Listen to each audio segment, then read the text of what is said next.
ਇਹ ਦੇਖੋ ਯਾਰ, ਜਾਪਾਨੀ ਲੋਕ ਨਾ ਫਰੈਸ਼ ਸਬਜ਼ੀ ਖਾਣਾ ਤੇ ਫਰੈਸ਼ ਮੱਛਲੀ ਖਾਣਾ ਬਹੁਤ ਪਸੰਦ ਕਰਦੇ ਨੇ। ਅਕਸਰ ਔਕਾਤ ਇਸ ਤਰ੍ਹਾਂ ਤੁਸੀਂ ਇਹਨਾਂ ਦੇ ਘਰ ਦੇ ਬਾਹਰ ਨਾ ਇਹਨਾਂ ਦੀ ਆਪਣੀਆਂ ਬੀਜੀਆਂ ਹੋਈਆਂ ਸਬਜ਼ੀਆਂ ਹੋਣਗੀਆਂ, ਮਤਲਬ ਇਹਨਾਂ ਆਪਣੀ ਛੋਟੀ ਜਗ੍ਹਾ ਦੇ ਉੱਤੇ ਆਪਣੀ ਸਬਜ਼ੀ ਉਗਾਈ ਹੁੰਦੀ ਹੈ।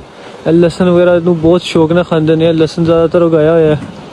ਤੇ ਇਹ ਦੇਖੋ ਘਰ ਇਹਨਾਂ ਦਾ, ਇਹ ਇੱਕ ਮਤਲਬ ਇਹਨਾਂ ਦਾ ਪਿੰਡ ਹੈਗਾ। ਤੇ ਦੇਖੋ ਨਾ ਇਹਨਾਂ ਦਾ ਰੋਡ ਦੇਖੋ, ਇਹ ਪਿੰਡ ਦਾ ਰੋਡ ਵੀ ਤੇ ਚੈੱਕ ਕਰੋ। ਅਕਸਰ ਔਕਾਤ ਕਮੈਂਟ ਵਿੱਚ ਕਹਿੰਦੇ ਨਾ ਲੋਕ ਕਿ ਯਾਰ ਪਿੰਡ ਵੀ ਦਿਖਾ, ਇਹਨਾਂ ਦਾ ਸ਼ਹਿਰ ਹੀ ਦਿਖਾਈ ਜਾਂਦਾ, ਤਾਂ ਹੀ ਇੰਨੀ ਸਫਾਈ ਹੈ। ਇਹ ਦੇਖੋ ਪਿੰਡ, ਇਹ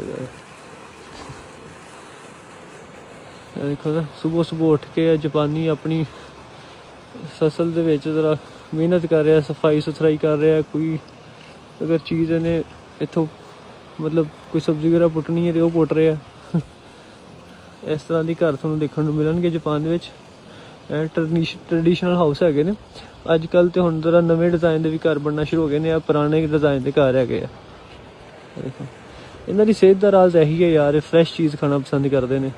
ਉਹ ਸੁਬਹ ਜਲਦੀ ਉੱਠਦੇ ਨੇ ਤੇ ਰਾਤ ਨੂੰ ਜਲਦੀ ਸੌਂਦੇ ਨੇ।